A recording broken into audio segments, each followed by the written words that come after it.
पहाड़ी के नीचे रामगढ़ नाम का एक गांव था। गांव के सारे जानवर हरी घास खाने के लिए सुबह उसी पहाड़ी के ऊपर बसे जंगल में जाते और शाम होते होते घर वापस आ जाते थे। हर दिन की तरह लक्ष्मी नाम की एक गाय अन्य गायों के साथ उसी पहाड़ी के जंगल में घास खाने के लिए गई थी। वो हरी घास खाने में इतनी ज्यादा प्रसन्न थी कि वह कब एक शेर की गुफा के पास पहुंच गई, उसे पता भी नहीं चला। शेर अपनी गुफा में सो रहा था और वह पिछले 2 दिनों से भूखा भी था। जैसे ही लक्ष्मी शेर की गुफा के पास पहुंची, गाय की खुशबू से शेर की नींद खुल गई। वह शेर धीरे धीरे गुफा से बाहर आया और गुफा के बाहर गाय देखकर खुश हो गया। शेर ने मन ही मन सोचा कि आज उसकी 2 दिनों की भूख मिट जाएगी। वो इस तंदुरुस्त गाय का ताज़ा मांस खाएगा और यह सोचकर उसने एक तेज दहाड़ लगाई। लक्ष्मी शेर की दहाड़ सुनकर डर जाती है।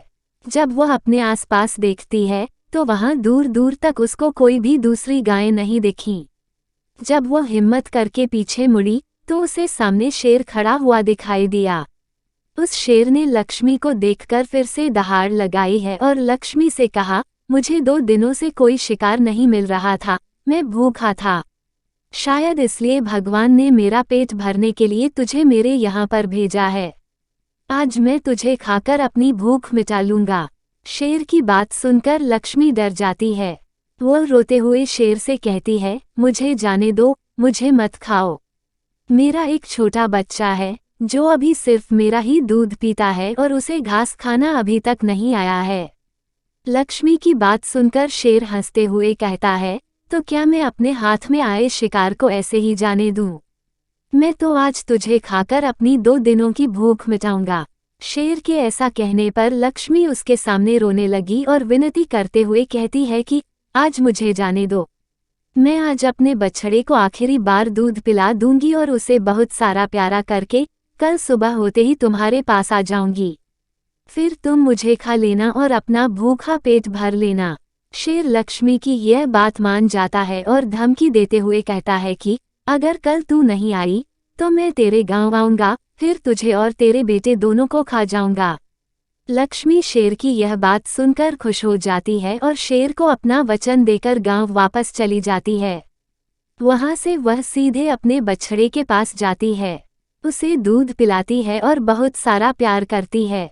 फिर बछड़े को शेर के साथ हुई सारी घटना बताती है और कहती है कि उसे अब अपना ख्याल खुद ही रखना होगा।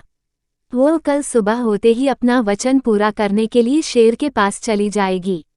अपनी माँ की बातें सुनकर बछड़ा रोने लगता है। दूसरे दिन सुबह होते ही लक्ष्मी जंगल की तरफ निकल जाती है और शेर की गुफा के सामने पहुंचकर शेर से कहती है, अपने वचन के अनुसार मैं तुम्हारे पास आ गई हूँ, अब तुम मुझे खा सकते हो। गाय की आवाज सुनकर शेर अपनी गुफा से बाहर निकलकर आता है और भगवान के अवतार में प्रकट होते हैं। वो लक्ष्मी से कहते हैं, मैं तो बस तुम्हारी परीक्षा ले रहा था। तुम अपने वचन की पक्की हो, मैं इससे बहुत प्रसन्न हुआ। तुम अब अपने घर और बछड़े के पास वापस जा सकती हो। इसके बाद वे उस गाय को गौ माता होने का वरदान भी देते हैं और उसी दिन के बाद से सभी गायों को गौ माता कहना शुरू कर देते हैं। दोस्तों, अगर आपको ये कहानी पसंद आए तो लाइक और सब्सक्राइब जरूर करें ताकि हम अगला कहानी किड्स हिंदी मेमोरियल स्टोरी लेकर आए।